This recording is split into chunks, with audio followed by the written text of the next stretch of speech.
پاکستان میں ہم ایک طرف تو یہ دیکھتے ہیں کہ ہزاروں ایسے یتیم خانے ہیں جن میں بچے بھرے ہوئے ہیں لیکن انہیں کوئی لے جانے والا نہیں ہے، اور دوسری طرف لاکھوں ایسے میرڈ کپلز ہیں جن کی اولاد نہیں ہو رہی ہے اور وہ اولاد کے لیے ترستے ہیں۔ ہم پاکستانی اتنے زیادہ اپنے خون کے بارے میں obsessed کیوں ہیں؟ ہمیں کیوں ایسے ہوتا ہے کہ اپنا خون ہونا ضروری ہے؟ میرا خون ہے، یہ میرا اس کے ساتھ خون کا رشتہ ہے۔ آخر کار ہم پاکستانی بچے اڈاپٹ کیوں نہیں کرتے؟ اگر اولاد نہیں ہو رہی تو بچے اڈاپٹ کرنے میں مسئلہ کیا ہے اور ریزنز کیا ہیں، اور بچے اڈاپٹ کرنے سے ہوتا کیا ہے اور کن کو بچے اڈاپٹ کرنے چاہیے؟ آج کی محفل میں ان ساری چیزوں پر بات کریں گے، لیکن اس سے پہلے میں آپ کو اپنے دوست آصف کا واقعہ بتاتا ہوں۔ آصف نے ایک لڑکی سے بہت چاہ سے شادی کی، وہ اس سے بہت زیادہ پیار کرتا تھا، وہ لڑکی بھی اس سے بہت پیار کرتی تھی۔ ان دونوں کے درمیان یقین مانیں کوئی مسئلہ نہیں تھا۔ آصف کے گھر والوں کو بھی وہ لڑکی بہت پسند تھی، دونوں بہت ہنسی خوشی رہتے تھے۔ وہ بہت زیادہ ٹرائی کرتے رہے لیکن ان کی اولاد نہیں ہو رہی تھی۔ جب وہ ڈاکٹر کے پاس گئے تو پتہ چلا کہ آصف کی بیوی کو تھائرائڈ ہے، جس کی وجہ سے وہ بچہ کنسیو نہیں کر پا رہی۔ انہوں نے سال ڈیڑھ سال بہت کوشش کی لیکن بچہ پیدا نہیں ہو رہا تھا۔ اب آہستہ آہستہ ان کے درمیان اسی معاملے کے اوپر لڑائیاں شروع ہو گئی ہیں۔ ہر روز کوئی نہ کوئی لڑائی ہوتی، کوئی نہ کوئی مسئلہ ہوتا، اور مسئلے اتنے زیادہ بڑھتے گئے، صرف آصف کی طرف سے نہیں بلکہ آصف کے گھر والوں کی طرف سے بھی، کہ یہ ہمیں بچہ نہیں دے پا رہی، بچہ نہیں دے پا رہی۔ ہر روز اسے بھی تانے پڑتے، اس کی بیوی کو بھی تانے پڑتے۔ آصف بھی بہت پریشان تھا، اس کی بیوی بھی بہت پریشان تھی۔ آصف نے میرے سے بھی اس بارے میں بات کی اور میں نے آصف کو بہت سمجھانے کی کوشش کی کہ یار مت کرو دوسری شادی، مت کرو، بچہ اڈاپٹ کر لو، لیکن وہ اس بات پر بضد تھا کہ مجھے اپنا خون ہی چاہیے۔ اور آصف نے اپنی پہلی بیوی کو گھر بھیج دیا۔ اس کے گھر والوں کو آصف کے گھر والوں نے بھی بلا کر کہا کہ یہ بیمار عورت ہے، ہمیں نہیں چاہیے، ہمارے یہ کسی کام کی نہیں ہے، اس کو لے جاؤ۔ اور اس کی پہلی بیوی کے گھر والے اسے اپنے گھر لے گئے۔ آصف نے دوسری شادی کر لی۔ آصف کی دوسری شادی ہوتے ساتھ ہی اس کی دوسری بیوی کے ساتھ چھوٹی موٹی باتوں پر لڑائی جھگڑے شروع ہو گئے، کیونکہ آصف کمپیئر کرنا شروع ہوا کہ میری پہلی بیوی تو اس طرح کی تھی، ایسی تھی، یہ ایسی ہے، لیکن وہ پھر بھی کام چلاتا رہا۔ آصف نے دوسری شادی کرنے سے پہلے اپنی دوسری بیوی کا پورا بایو ڈیٹا چیک کیا، اور اس نے مجھے خود یہ بات کہی تھی کہ میں جس لڑکی سے شادی کر رہا ہوں اس کے گھر میں تو ہر عورت کے بتھیرے بچے ہوئے ہیں اور زیادہ تر بچے بیٹے ہی ہوئے ہیں، تو وہ اس بات پر بھی بہت خوش تھا۔ خیر چند مہینے اور گزرے اور اس کے بعد اس کی بیوی پریگننٹ ہو گئی۔ جب اس کی بیوی پریگننٹ ہوئی اس نے ہر طرف ڈھنڈورا پیٹا کہ دیکھو میری اولاد ہونے والی ہے، میری اولاد ہونے والی ہے، بہت خوش تھا۔ لیکن اللہ کی کرنی یہ تھی کہ آصف بیمار پڑ گیا، اور جب آصف بیمار پڑا تو وہ بستر پہ پڑ گیا، اور اس کی دوسری بیوی جو کہ اس کے بچے کی ماں بننے والی تھی اب وہ اس کو چھوڑ کر چلی گئی، کیونکہ وہ اس کا خیال نہیں رکھ سکتی تھی۔ اس نے کہا میں اس بیمار آدمی کا خیال کیوں رکھوں؟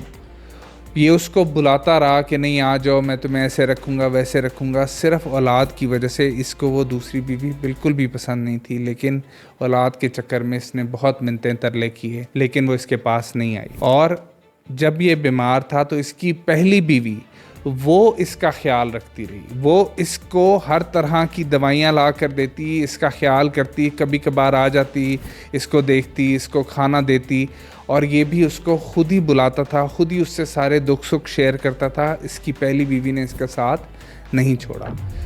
خیر اس کی دوسری بیوی کا جب الٹرا ساؤنڈ وغیرہ ہوا، لاسٹ منتھ آئے تو پتہ چلا کہ اس کا بیٹا ہونے والا ہے۔ یہ اور زیادہ خوش ہوا، لیکن وہ اس کے پاس آنے کو تیار نہیں تھی، اور دوسری بیوی نے اس سے فائنلی خلا لے لی۔ اس نے اس کو اس بچے کا چہرہ بھی دیکھنے نہیں دیا، اور خلا لے کر وہ کسی باہر کے ملک چلی گئی، اور اس نے پھر سے پہلی بیوی کو واپس بلایا اور اس کے ساتھ رہنا شروع کیا، اور اس کے بعد ان دونوں نے مل کر ایک بچہ اڈاپٹ کیا، اور آج یہ دونوں ماشاءاللہ بہت خوش ہیں اس بچے کے ساتھ، اس سے بہت پیار کرتے ہیں، وہ بچہ ان سے بہت پیار کرتا ہے۔ اور جب میری اس دوست سے اس کے بعد بات ہوئی تو اس نے مجھے کہا کہ یار میں سوچتا ہوں کہ میں کس قدر بے وقوف تھا کہ میں نے اس بات کو سمجھا نہیں اور بچہ اڈاپٹ نہیں کیا۔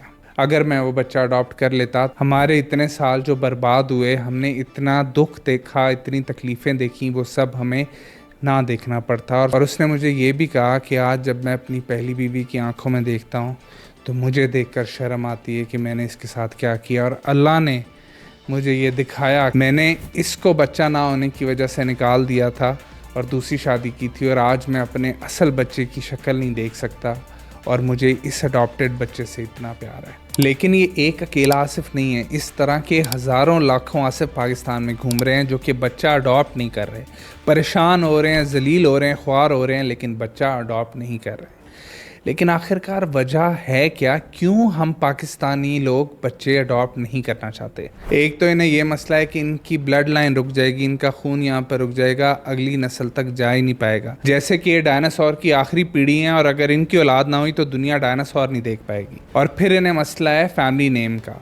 یہ اسلامکلی اپنے اڈاپٹیڈ بچے کو اپنا نام نہیں دے سکتے تو ان کا نام رک جائے گا. جیسے یہ کوئی مغلیہ خاندان ہے کہ ان کا نام رک گیا تو پتہ نہیں ہسٹری خراب ہو جائے گی یا کیا ہو جائے گا, کوئی فرق نہیں پڑتا اس سے. آپ جب مر کھپ جائیں گے تو آپ کے نام کی آپ کو خود بھی کوئی فکر نہیں ہوگی, آپ اگلے جہان چلے جائیں گے, ادھر اپنا حساب دے رہے ہوں گے. تو ایسا کوئی نام نہیں ہے, لاکھوں لوگوں کے نام مٹا گئے, آپ کا بھی مٹ جائے گا تو کوئی فرق نہیں پڑے گا. اس کے بعد پھر مسئلہ ہوتا ہے جینز کا, کہ جو جینیٹکس, جو جینز ہمارے اندر ہمارے پرخوں سے آئے ہیں وہ اگلی نسل کو نہیں جائیں گے, ہمارے بچے کے اندر وہ جینز نہیں ہوں گے. تو ہم خود کون سے کوئی اتنے اعلیٰ ظرف ہیں کہ ہماری کوالٹیز بچے میں نہ آ گئیں تو شاید وہ بچہ زندگی میں کچھ کر نہیں پائے گا. اس کے بعد پھر رشتہ داروں کا, گھر والوں کا پریشر آتا ہے کہ نہیں اپنا بچہ ہی ہونا چاہیے, اپنا خون تو اپنا خون ہی ہوتا ہے, وہی ہوگا تبھی اچھا ہے. اگر بچہ اڈاپٹ کر لیا تو لوگ بہت باتیں کریں گے. آپ کی اپنی زندگی ہے, آپ کی اپنی خوشیاں ہیں. لوگوں کا سوچیں گے تو آپ ذلیل و خوار ہی ہوتے رہیں گے جیسے آصف خوار ہوا. اس کے بعد پھر ایک اور بہت بڑا ڈر جو کہ لوگوں کو ہوتا ہے وہ یہ ہوتا ہے کہ یہ جو اڈاپٹیڈ بچہ ہوگا یہ شاید ہم سے اس طرح سے محبت نہ کرے, شاید ہمیں وہ پیار نہ دے, شاید ہمارا وہ خیال نہ رکھے. تو آپ آج ذرا جا کر دیکھیں ہمارے معاشرے میں جو اصل خونی ذاتی بچے ہیں وہ کیا سلوک کر رہے ہیں ماں باپ کے ساتھ.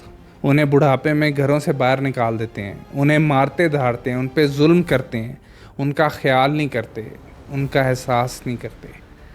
تو اپنے ذاتی بچے جس طرح کے آج کل آ رہے ہیں اس سے بہت بہتر ہے کہ شاید آپ اڈاپٹیڈ بچے کے اوپر رسک لے لیں. اور یہ جو یتیم خانوں کے اندر بچے ہیں یہ اپنی مرضی سے ان یتیم خانوں کے اندر نہیں آئے, یا تو کسی کے ماں باپ مر گئے ہیں, یا پھر کوئی طلاق ہو گئی ان کی, یا پھر بچے کو ماں باپ نے ویسے ہی چھوڑ دیا ہے, یا پھر غربت اتنی زیادہ ہے کہ ماں باپ بچے کو پال نہیں سکتے تو وہ یہاں آ گئے. تو اگر کسی چیز کے بارے میں آپ کو کنسرنڈ ہونا چاہیے تو وہ یہ ہے کہ بچے کی میڈیکل ہسٹری کیا ہے, اس کے ماں باپ کو کوئی ایسی بیماریاں تھیں, ڈائبٹیز وغیرہ, جو آگے ٹرانسفر ہو رہا ہے یا نہیں ہو رہا, یا پھر بچے کی اگر عمر تھوڑی زیادہ ہے جیسے 3, 4, 5, 6 سال کا ہے تو کوئی ایسے ٹراماز تو اس کے ساتھ اٹیچڈ نہیں ہیں, اور اگر ہیں تو ان کا سائیکلوجیکل سلوشن یا ٹریٹمنٹ کیا ہو سکتا ہے. اور اس کے بعد پھر اگر وہ بچہ تھوڑا بڑا ہے تو وہ اپنے پچھلے ماں باپ کے ساتھ کتنا زیادہ اٹیچ تھا, اور اگر وہ آپ کی فیملی کا پارٹ بنے گا تو اس کی اٹیچمنٹ آپ لوگوں کے ساتھ کس طرح سے ہوگی.